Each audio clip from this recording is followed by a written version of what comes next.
கடலூர் நகரத்துக்கு அருகில ஒரு அமைதியான இடம் உள்ளது. அது ஒரு சிறிய குன்று. இந்த குன்றின் மீது அதிகம் அறியப்படாத ஒரு கோயில் இருக்குது. இதுதான் வெலங்கல்பாட்டு முருகன் கோயில். பெரிய நகரங்களில் வாழும் பலரும் இந்த கோயில பற்றி கேள்விப்பட்டிருக்க மாட்டார்கள். இந்த கோயில் பெரியதும் இல்லை, ஆடம்பரமானதும் இல்லை.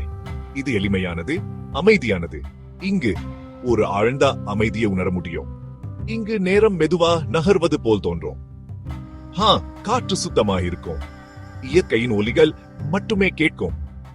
இந்த சிறிய ஆலயம் மனதுக்கு அமைதியை தருகிறது. இது கண்டுபிடிக்கப்பட காத்திருக்கும் ஒரு மறைஞ்சிருக்கும் ரத்தினா. ஒவ்வொரு அடியிலும் பசுமையான வயல்வெளிகள் உங்களுக்கு முன்னால் விரிகின்றன. உங்களுடைய பயணம் கடலூரில் இருந்து தொடங்குகிறது. நகர் மையத்திலிருந்து வெலங்கல்பாட்டு செல்லும் சாலையை தேர்ந்தெடுங்க. பரபரப்பான நகரத்தை விட்டு அமைதியான கிராமப்புறங்களுக்குள் நுழையுங்க. உள்ளூர் பேருந்துகள் அடிக்கடி வரும். ஓட்டுநரிடமோ அல்லது நடத்துனரிடமோ உங்கள் நிறுத்தத்தை கேளுங்க. பேருந்து நிறுத்தத்திலிருந்து மலைக்கு நடந்து செல்வது ஒரு குறுகிய மகிழ்ச்சியான பயணம். நீங்கள் ஒரு டாக்ஸி அல்லது ஆட்டோ ரிக்ஷாவையும் வாடகைக்கு எடுக்கலாம். இது குடும்பங்களுக்கும் காணிக்கைகளுக்கும் நல்லது. பயண நேரம் 30 முதல் 40 நிமிடங்கள் ஆகும். இது போக்குவரத்து நெரிசலை பொறுத்தது. கடைசி பகுதி பசுமையான வயல்களையும் கிராமத்து வீடுகளையும் கடந்து செல்லும் ஒரு சிறிய சாலையாகும். ஒரு எளிய பலகை கடைசி திருப்பத்தைக்கு குறிக்குது. மலையின் அடிவாரத்தில் பாதுகாப்பாக நிறுத்திவிட்டு மெதுவாக ஏறத் தொடங்குங்கள். ஒரு குறுகிய நடைபாதை வழி உச்சியை நோக்கி செல்கிறது. பருத்தி ஆடைகளை அணியுங்கள். தண்ணீர் எடுத்து செல்லுங்கள். வெயிலுக்கு ஒரு தொப்பி அணிந்து கொள்ளுங்கள். மழை காலத்துல நல்ல பிடிப்புள்ள காலணிகளை அணியுங்கள். ஏற்றம் மென்மையானது. வயல்களின் மற்றும் கிராமத்தின் மாறி வரும் காட்சிகளை ரசியுங்கள். தரிசன நேரங்கள் நம்ம கிராமத்து வழக்கப்படிதான் இருக்கும். கோவில் ரொம்ப அதிகாலையிலேயே திறக்கும். முதல் பூஜை சூரிய உதயத்தின் போது நடக்கும். காலை தரிசனம் வழக்கமா காலை 8 மணி முதல் மதியம் 2 மணி வரை இருக்கும். மதிய வேளையில் கோவில் நடை அடைக்கப்படும். இது சுத்தம் செய்யவும் மாலை பூஜைக்கு தயாராகவும் உதவும். மாலை தரிசனம் சுமார் மாலை 4 மணி முதல் இரவு 8 மணி வரை நடக்கும். மாலை நேரங்களில் சூரிய அஸ்தமன காட்சிகளையும் அமைதியான விளக்கு வெளிச்சத்தையும் பார்க்கலாம். பண்டிகைகள் மற்றும் விசேஷ நாட்களில் நேரங்கள் மாறலாம். உங்களுக்கு குறிப்பிட்ட நேரத்துக்கு வெளியே தரிசனம் தேவைப்பட்டா அர்ச்சகரிடம் பேசுங்கள். அவர் பெரும்பாலும் அருகிலேயே வசிக்கிறார். உங்கள் வேண்டுகோளின்படி கோவிலை திறக்கலாம். அவருடைய எண் இருந்தால் அழைக்கலாம் அல்லது முந்தைய நாள் சென்று பார்க்கலாம். உள்ளூர் மக்களும் சிறிய அலுவலகமும் இதை ஏற்பாடு செய்ய உதவும். இந்த சமூகம் மிகவும் அன்பானது, உதவி செய்யும் குணம்ன்றது. இந்த கோவிலின் வரலாறு அமைதியானது. இந்த மண்ணோடு ஒன்றியது. அரசு ஆதரவோ பெரிய கல்வெட்டுகளோ இல்லை. இதன் கதை கிராம் நினைவுகளிலும் வாய்மொழி மரபிலும் வாழ்றது. ஒரு பக்தியுள்ள குடும்பம் முருகப்பெருமானை வணங்க ஒரு இடத்தை தேடியது. அவர்கள் இந்த அமைதியான உயரமான மலையை தேர்ந்தெடுத்தார்கள். வானத்திற்கு மிக அருகே. தலைமுறைகள் சமூக முயற்சியா இந்த ஆலயத்தை பராமரித்தார். அவர்கள் அதை பாதுகாப்பாகவும் சுத்தமாகவும் பிரகாசமாகவும் வைச்சிருந்தனர்.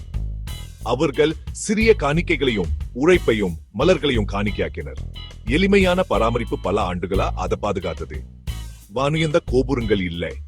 வெள்ளையடிக்கப்பட்ட சுவர்களும் தொட்டு தொட்டு வரவழப்பான கற்களும் மட்டுமே.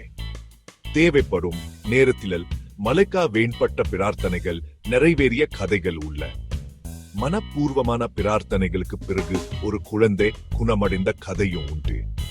இந்த வாழும் வரலாறு சமூகத்தா போற்றப்படுகிறது. தூய்மையான எளிமையான நம்பிக்கை இங்கே நிலைச்சிருக்குது. மக்கள் தங்களுக்கு ரொம்பவே தனிப்பட்ட காரணங்களுக்கா இங்க வர்றாங்க. குழந்தைங்களுக்காகவும் குடும்ப ஆரோக்கியத்துக்காகவும் வேண்டிக்கிறாங்க. வேலையில வெற்றி கிடைக்கிறதுக்காகவும். முருகன் கேட்பாரு, ஆசீர்வதிப்பாருன்னு அவங்க நம்புறாங்க. இன்னும் சில பேர் இந்த திறந்த வெளியிலையும் தென்ல காற்றிலையும் ஒரு ஆழ்ந்த அமைதியை தேடி வர்றாங்க. இங்க சும்மா உட்கார்ந்தாலே போதும், எல்லா கவலைகளும் பறந்து போயிடும். தம்பதிகள் வழிகாட்டலுக்காகவும் நல்லிணக்கத்துக்காகவும் குழந்தை வர வேண்டியும் வேண்டிக்கிறாங்க. விவசாயிகள் அறுவடைக்காக நன்றி சொல்லாங்க, மழைக்காக வேண்டிக்கிறாங்க. வழிபாடு ரொம்ப எளிமையானது.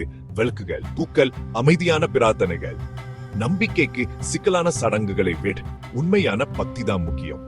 மக்கள் மனசுல ஒரு நிம்மதியோடு அமைதியோடு புது நம்பிக்கையோடு திரும்பி போறாங்க. எளிமையானது ஆனா ஆழமானது. இங்க ஒரு மறக்க முடியாத விஷயம் என்னன்னா இந்த இடத்தோட அழகுதா. எல்லா திசையிலும் பச்சை பசேல்னு இருக்கு. சீசனோட ஆரம்பத்துல வயல்வெளிகள் மேகலை கண்ணாடி மாதிரி பிரதிபலிக்கும். அப்புறம் அடர்த்தியான பசுமையான பச்சை கம்பளமா மாறிடும். அறுவடை நேரத்துல தங்க கடல் மாதிரி நிறைஞ்சு குலுங்கும். விவசாயிகளோட வேலைகள் இந்த நிலத்தை உயிர்ப்பிக்கும். நீர் பறவைகள் சூட்டமா வந்து வயல்வெளிகளை உணவு தேடி பறக்கும். மெல்லிய காத்தோட சத்தம் மனசுக்கு அமைதியை கொடுக்கும். மலையிலிருந்து பார்த்தா தூரத்தில் இருக்கிற கிராமத்து வீடுகளும் கடலூர் போற வலிவான ரோடும் தெரியும். மேலே இருந்து பார்க்கும்போது கவலைகள் எல்லாம் சின்னதா தெரியும்.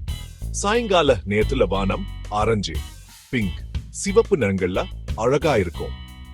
தண்ணீர்ல தெரியும் பிரதிபலிப்புகள் ஒரு அற்புதமான காட்சியை உருவாக்கும். இங்க சூரிய அஸ்தமனத்தை பார்ப்பது ஒரு ஆழமான அனுபவம். இயக்க வெறும் பின்னணி இல்ல, அது ஆன்மீக அனுபவத்தை முழுமையாக்குது. வருடம் முழுவதும் கோவில் அமைதியா இருந்தாலும் திருவிழா சமயத்தில் களை கட்டிவிடும். தை அல்லது பங்குனி மாதங்களில் முருகப்பெருமானுக்காக இந்த விழா கொண்டாடப்படுகிறது. சுற்றியுள்ள கிராமங்களில் இருந்து மக்கள் மகிழ்ச்சியுடன் இங்கு சூடுவார்கள். இந்த சிறிய கோவில் தான் இந்த பகுதியின் அடையாளமாக மாறும். உணவு மற்றும் பூக்கள் போன்றவற்றை காணிக்கையா செலுத்துவாங்க. பக்தி பாடல்கள் மற்றும் கோஷங்களா கோவில் வளாகம் நிரம்பி வழியும். சிலர் மயில் தோகைகளா அலங்கரிக்கப்பட்ட காவடியை சுமந்து வருவார்கள். அர்ச்சர்கள் சிறப்பு பூஜைகள் செய்து பக்தர்களுக்கு அருள் புரிவார்கள். தற்காலிக கடைகள் மற்றும் உணவு ஸ்டால்கள் பண்டிகை சந்தையை உருவாக்கும். சர்க்கரை பொங்கல், எலுமிச்சை சாதம், புளியோதரை போன்ற பிரசாதங்கள் வழங்கப்படும். குழந்தைகளின் சிரிப்பொலியும் பெரியவர்களின் சந்திப்புகளும் கோவிலில் வளாகத்தை நிரப்பும். இது புனிதமானது மட்டுமல்ல, சமூக விழாவும் சூட் வண்ணமயமாகவும் மதிக்கு நெருக்கமானதாகவும் இருக்கும். இது கிராமிய கலாச்சாரத்தின் அழகான ஒரு காட்சி. சுட்டத்திலும் எளிமை மெளிரும். இந்த மலையும் கோயிலும் புகைப்படம் எடுக்க ரொம்ப அருமையான இடங்கள். சூரிய உதயம் அல்லது சூரிய அஸ்தமனத்துக்கு முன் வந்தா மென்மையான இதமான வெளிச்சத்தில் அழக படம் எடுக்கலாம். வெளிப்பதியே புகைப்படம் எடுக்க பொதுவா அனுமதி உண்டு. உள்ளே எடுக்கலாமா என்று அறிவிப்பு பலகைகளை பார்த்து தெரிஞ்சு கொள்ளுங்க. சந்தேகம் இருந்தா அர்ச்சகரிடம் அனுமதி கேளுங்கள். அடக்கமான உடைகளை அணியுங்கள். சன்னதியில் காலணிகளை கழற்றி விடுங்க. தண்ணீர் கொண்டு செல்லுங்க. சிறிய நன்கொடைகள் கோயிலின் பராமரிப்பு, மின்சாரம் மற்றும் பிற தேவைகளுக்கு உதவும். இது ஒரு கோயில் மட்டுமல்ல, உடலுக்கும் மனதுக்கும் ஒரு அமைதியான புகலிடம். நீங்கள் வரும்போது அவசரப்படாமல் மெதுவாக நடந்து ஓய்வெடுத்து இந்த தருணத்தை அனுபவியுங்கள். இந்த வழிகாட்டி உங்களுக்கு பயனுள்ளதாக இருந்தா தயவு செய்து லைக் செய்து பகிருங்க. சப்ஸ்கிரைப் செய்து புதிய வீடியோக்களுக்கான அறிவிப்புகளுக்கு பெல் பட்டனை அழுத்துங்க. பார்த்ததற்கு நன்றி.